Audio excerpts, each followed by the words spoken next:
오늘 우리에게 주신 하나님의 말씀은 시편 47편 1절로 9절까지의 말씀입니다. 우리 한 절씩 교독하도록 하겠습니다.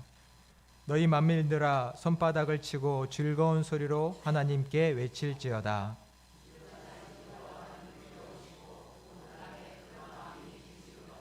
여호와께서 만민을 우리에게 나라들을 우리 발 아래에 복종하게 하시며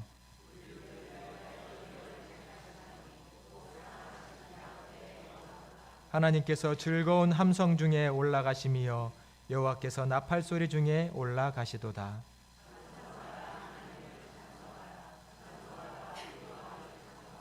하나님은 온 땅의 왕이심이라 지혜의 시로 찬송할지어다.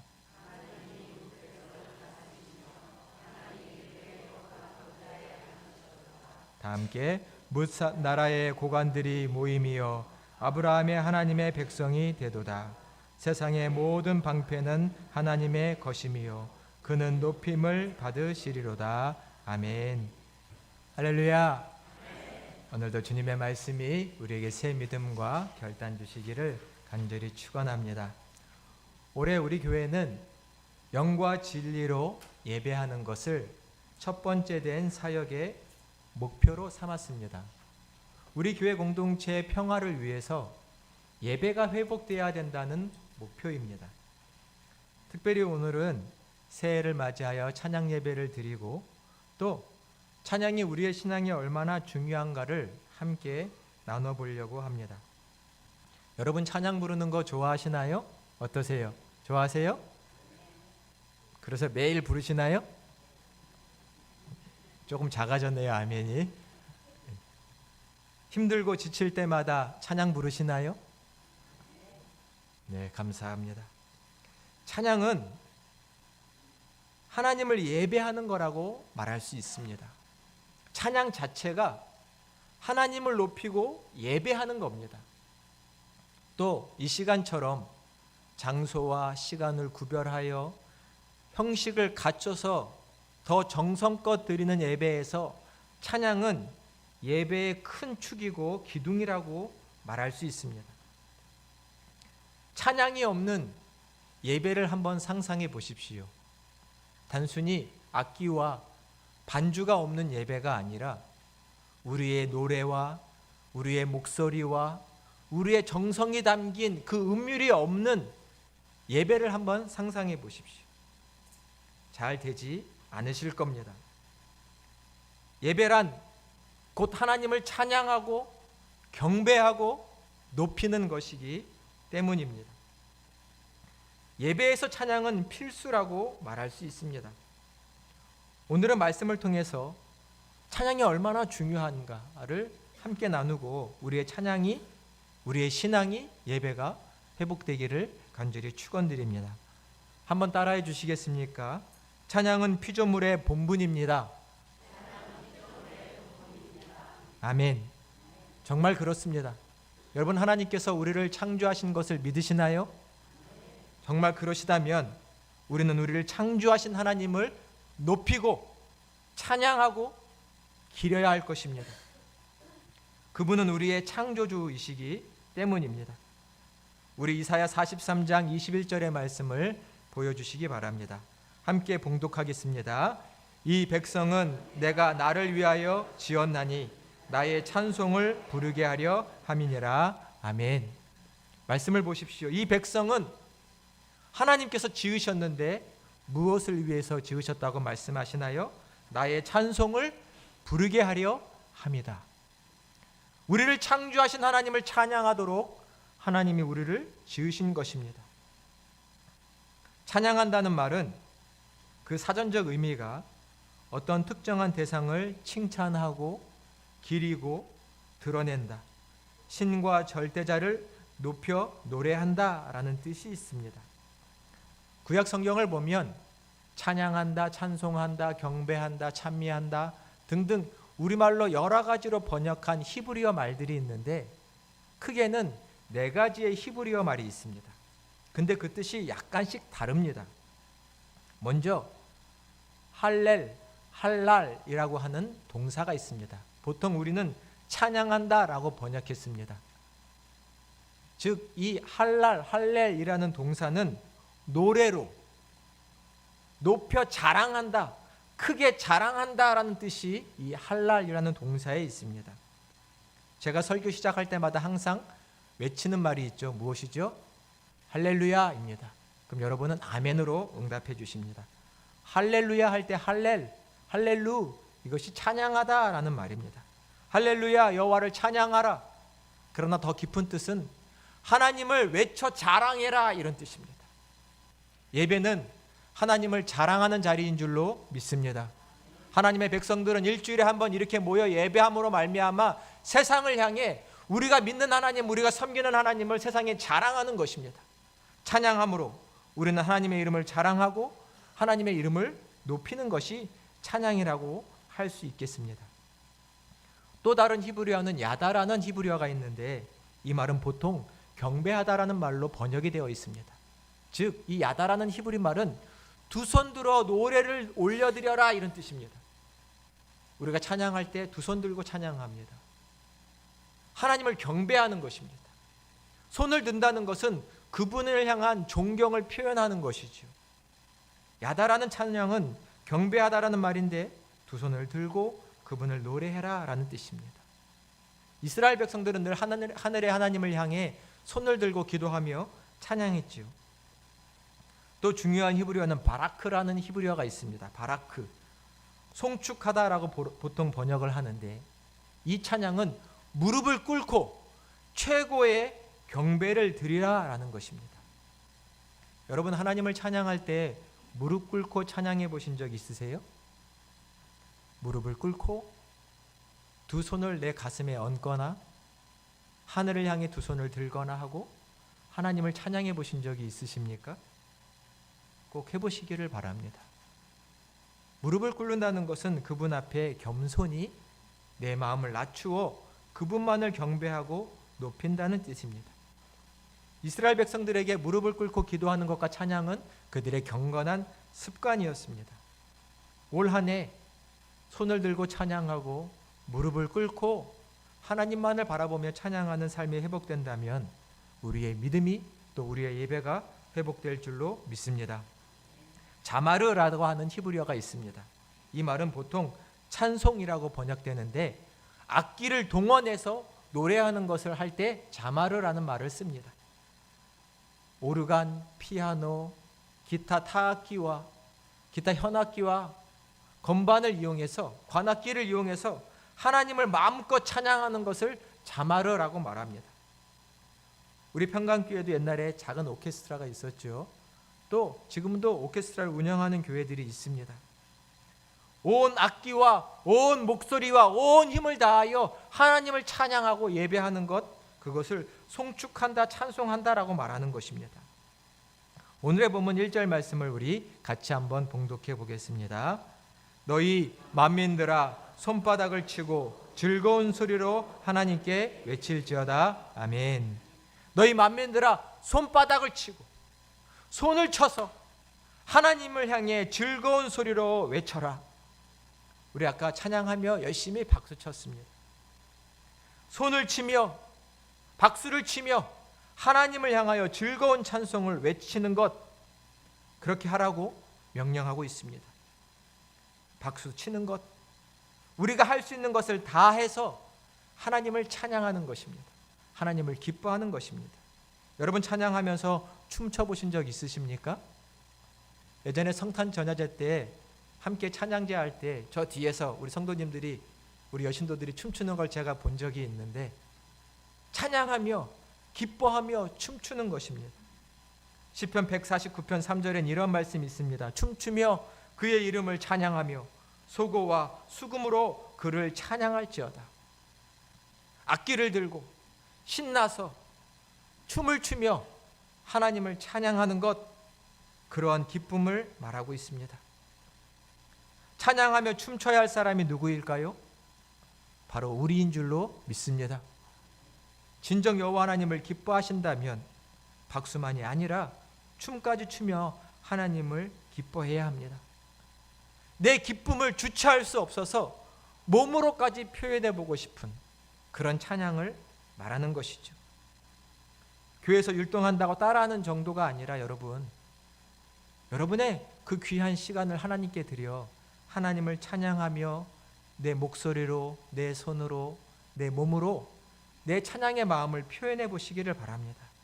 그 자리가 하나님의 거룩한 임재의 자리가 될 것이고 하나님 받으시는 참된 영과 진리로 드리는 예배가 될 줄로 믿습니다.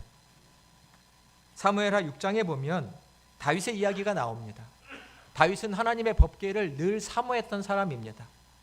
그래서 자기의 성 안에 이 하나님의 법궤가 오기를 간절히 사모했고 드디어 하나님의 법궤가 자기의 성 안으로 들어오고 있습니다. 다윗은 그것을 너무나 기뻐하면서 자기의 성 안에서 기다리고 있는 것이 아니라 법궤가 오는 그곳까지 나아가서 많은 백성들이 나팔을 불 때 다윗 왕은 그 앞에서 덩실덩실 춤을 췄습니다. 하나님의 법궤, 하나님의 임재의 상징인 법궤가 내 성으로 들어오고 있으니 너무나 즐거웠던 것이죠. 사무엘하 6장을 보면 다윗이 얼마나 신나게 덩실덩실 춤을 췄던지 그의 속바지가 벗겨진 것 같습니다. 근데 그것도 모르고 열심히 하나님을 찬양하며 춤을 췄다고 합니다.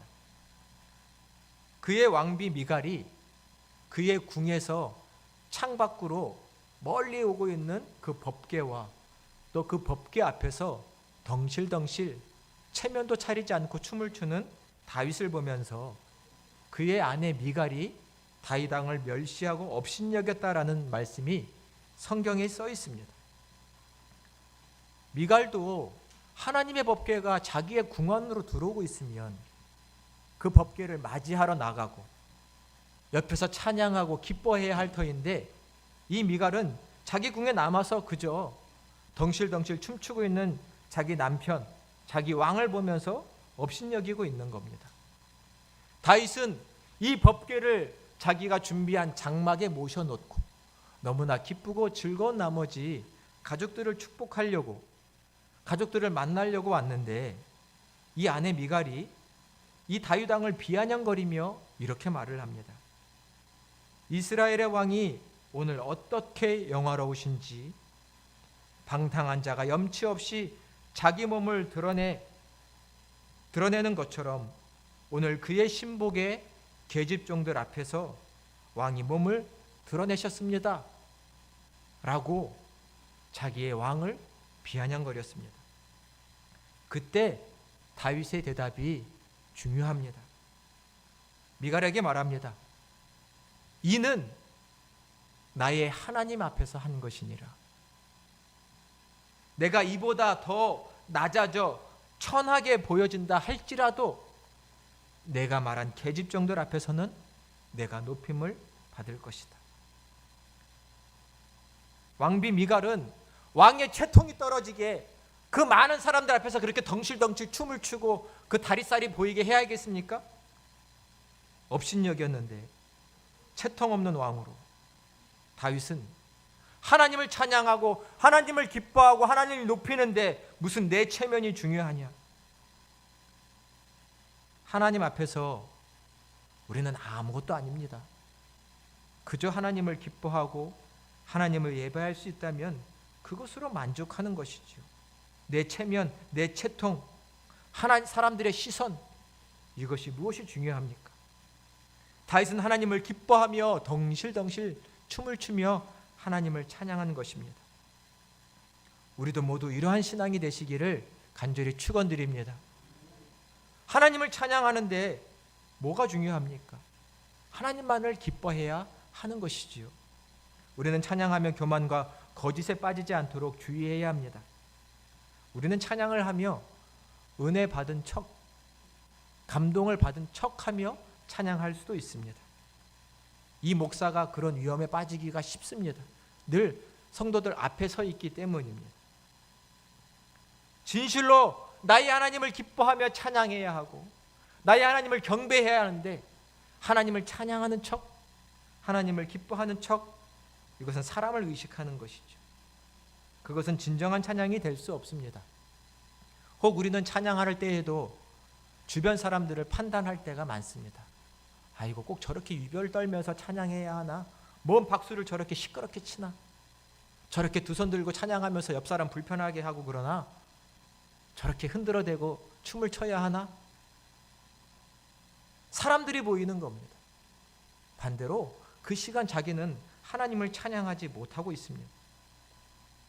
찬양할 때는 오로지 나의 하나님 아버지만을 바라보며 찬양하시는 저와 여러분이 되시기를 간절히 축원드립니다. 그러한 찬양이 진정한 예배고 그러한 예배가 영과 진리로 드리는 예배가 될 것입니다. 우리는 찬양이 회복되어야 합니다. 찬양은 단순히 내가 노래 잘하는 것을 뽐내고 악기 연주를 잘하는 것을 뽐내는 자리가 아닙니다. 물론 최선의 예배, 최고의 예배를 드려야 합니다만 하나님을 경배하는 마음이 빠진 찬양은 의미가 없지요.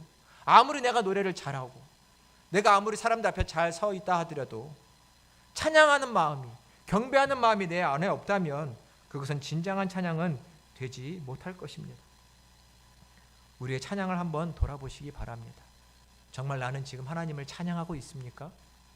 그분으로 인하여 기뻐하고 있습니까? 그 기쁨이 충만합니까? 그 기쁨이 내 마음에 있는 어두움과 모든 근심을 물러내고 있습니까? 우리는 진정 찬양을 회복해야 할 것입니다. 한번 따라해 주시겠습니까? 찬양은 최고의 축복입니다. 아멘. 찬양에는 엄청난 축복이 있습니다. 오늘 본문 5절의 말씀을 같이 봉독해 보겠습니다. 하나님께서 즐거운 함성 중에 올라가시며 여호와께서 나팔 소리 중에 올라가시도다. 아멘. 하나님께서 마치 왕의 보좌에 앉으시는 것처럼 올라가실 때에 주변의 백성들이 크게 뜨겁게 함성을 질렀다라고 말씀하고 있습니다. 여러분 축구장이나 야구장 같은 곳 가보셨나요? 응원하는 거 들어보셨나요? 자기 편을 응원할 때 얼마나 크게 노래를 불러가며 고래고래 함성을 지르며 응원하는지 보셨을 것입니다. 우리 2002년 월드컵 때 대한민국을 이 나라 국민이 얼마나 외쳤습니까? 근데 하나님의 이름을 찬양하고 하나님의 이름을 외치는 우리의 찬송과 찬양이 이 운동의 응원만, 그 함성만 못해서야 될까요? 매주일 우리 사랑하는 평강교회 성도들이 모여 하나님을 찬양하고 하나님을 찬송할 때 이 뜨거운 함성이 있기를 간절히 축원드립니다. 우리가 온 마음을 다해 찬송할 때에, 하나님을 자랑할 때에, 하나님을 기뻐할 때에 하나님은 우리의 심령과 우리의 삶에 큰 축복을 주실 것입니다. 뜨겁게 찬양해야 할 이유가 무엇일까요? 우리가 찬양하면 말씀의 은혜도 뜨겁게 받게 될 것이기 때문입니다. 여러분 주일 예배 시작 전 10분 전부터 찬양하지요. 예배 시간 딱 맞춰 오지 마시고 10분 전부터 오셔서 찬양하시기 바랍니다. 찬양함으로 내 마음을, 내 믿음의 시선을 하나님께 향해 놓고 있으면 예배 때 하나님의 은혜가 충만히 임하는 것입니다.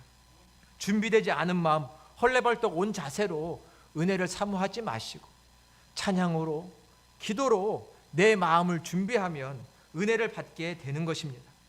뜨겁게 찬양하면 말씀의 은혜도 뜨겁게 받을 것이고 기도도 뜨겁게 할 수 있을 것입니다. 해보시면 압니다. 찬양을 뜨겁게 해보십시오. 그러면 내 마음에 부어지는 은혜가 큰 것입니다.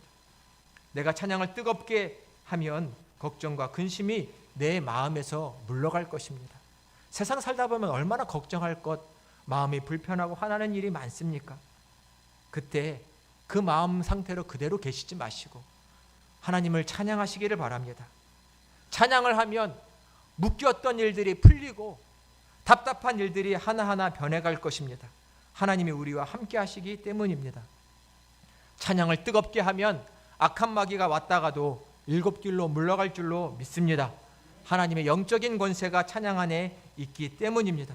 이것은 영적인 원리입니다. 우리 오늘 본문 2절의 말씀을 같이 봉독해 보겠습니다. 2절입니다. 지존하신 여호와는 두려우시고 온 땅의 큰 왕이 되심이로다. 아멘. 우리가 섬기는 하나님은 지존하신 분이십니다. 두려우신 분이시고 온 땅의 왕이 되시는 분이십니다. 우리가 찬양하면, 우리가 찬양으로 그분을 높이면 하나님은 우리의 삶의 자리에 왕이 되십니다. 원수마귀는요, 우리에게 찾아와서 우리를 미혹하고 거짓으로 꿰어서 우리의 삶에 자기가 왕노릇하고 싶어 합니다. 마귀는 우리의 삶을 주관하고 싶어 하고 자기 마음대로 우리의 삶을 휘젓고 싶어 합니다. 그러한 우리의 삶에 걱정과 근심과 많은 일들이 닥쳐왔을 때 그 자리에서 우리가 나의 하나님을 왕으로 고백하며 찬양을 할 때, 하나님을 자랑하고 외쳐 부를 때 하나님은 우리의 삶의 왕이 되시고 원수 마귀는 왕노릇할 자리를 잃어버리게 되는 것입니다. 그러니 원수 마귀가 물러가도록 힘껏 찬양하시는 저와 여러분이 되시기를 간절히 축원드립니다. 믿으시면 정말 찬양해야 합니다. 찬양하는 자리에 하나님이 왕이 되시고 왕으로서 백성에게 주시는 많은 축복을 주실 것이기 때문입니다. 하나님은 구원의 하나님이시고 승리의 하나님이 되십니다. 제가 작년 10월에 우리 성가대원들하고 헌신 예배를 드릴 때 드린 말씀이 있습니다. 역대하 20장의 말씀인데요. 남유다 왕국 여호사밧이 왕이었을 때에 그들의 대적인 암몬과 모압과 에돔 족속이 연합군을 이루고 엄청난 숫자로 남유다 왕을 침공해 왔습니다. 그때 여호사밧 왕은 우리는 결코 이 싸움을 이길 수 없다 걱정하며 온 백성에게 금식을 선포했습니다. 그리고 왕도 하나님 앞에 나아가서 금식하며 기도했습니다. 하나님, 우리를 구원해 주십시오. 우리를 살려 주십시오. 어떻게 하면 좋습니까? 그때 하나님이 응답을 하셨죠. 두려워하지 말거라. 이 전쟁은 너희에게 속한 것이 아니라 너희의 왕인 나에게 속한 것이니 내가 친히 이 전쟁을 이루어 승리할 것이다. 이 응답을 받은 여호사밧 왕은 희한한 결정을 합니다. 저 수많은 적군들 앞에 이스라엘 백성들 군인을 세울 때 최정예 부대를 맨 앞에 세워야 할 것 아닙니까? 근데 여호사밧은 이 군대 앞에 거룩한 옷을 입힌 성가대를 맨 앞에 세웠습니다. 칼도 들지 않고 창도 들지 않은 성가대를 세워서 하나님을 높여 찬양하게 했습니다. 우리 역대하 20장 21절의 말씀을 큰 목소리로 함께 봉독해 보겠습니다. 백성과 더불어 의논하고 노래하는 자들을 택하여 거룩한 예봇을 입히고 군대 앞에서 행진하여 여호와를 찬송하여 이르기를 여호와께 감사하세 그의 인자하심이 영원하도다 하게 하였더니 아멘. 성가대를 앞에 세워서 하나님을 찬양하게 했습니다. 전쟁하는 자리에서 하나님께 감사하세, 하나님을 높이세, 하나님의 인자하심이 영원하다 찬양하자 갑자기 저 적군들 사이에서 자중질환이 일어나서 서로 죽이고 치는 일이 벌어져서 적군들이 스스로 진면을 대고 말았습니다. 하나님의 놀라운 구원을 이스라엘 백성에게 주신 것이지요. 찬양하는 자에게 하나님의 놀라운 구원의 축복을 주실 줄로 믿습니다. 찬양한다는 것은 하나님을 나의 왕으로 고백하는 행위이기 때문입니다. 우리의 삶의 자리에서 어려움이 닥쳐왔을 때, 시련이 왔을 때 먼저 찬양하시기를 바랍니다. 어떤 방법을 쓸까? 어떤 능력을 행할까? 어떤 방법을 조치를 취할까? 그것들을 하기에 앞서 먼저 나의 왕, 나의 하나님께 찬양하시기 바랍니다. 그러면 우리의 삶에 놀라운 구원이, 축복이 임할 것입니다. 진정한 예배가 무엇일까요? 하나님을 기뻐 찬양하는 것인 줄로 믿습니다. 여러분, 우리의 찬양이 무너졌나요? 하나님을 기뻐하던 내 찬양의 모습이 줄어들었어요? 그러면 다시금 우리의 찬양을 회복하시기를 바랍니다. 우리가 하나님을 찬양할 때에, 하나님의 왕되심을 선포할 때에 하나님께서는 우리의 삶에 놀라운 축복을 부어주실 것입니다. 하나님의 피조물로서 하나님을 찬양하는 본분을 마땅히 지켜갈 때 우리는 하나님의 거룩한 백성으로의 삶을 살아갈 수 있게 될 것입니다. 우리가 찬양할 때, 하나님을 자랑할 때 우리 평강교회는 다시금 힘차게 비상하며 부흥할 수 있을 것입니다. 우리의 가정에서 찬양할 때 우리의 가정에 하나님의 놀라운 통치가 이루어질 것입니다. 이런 놀라운 축복이 찬양과 예배를 회복하는 저와 여러분에게 함께 하시기를 예수 그리스도의 이름으로 간절히 축원드립니다.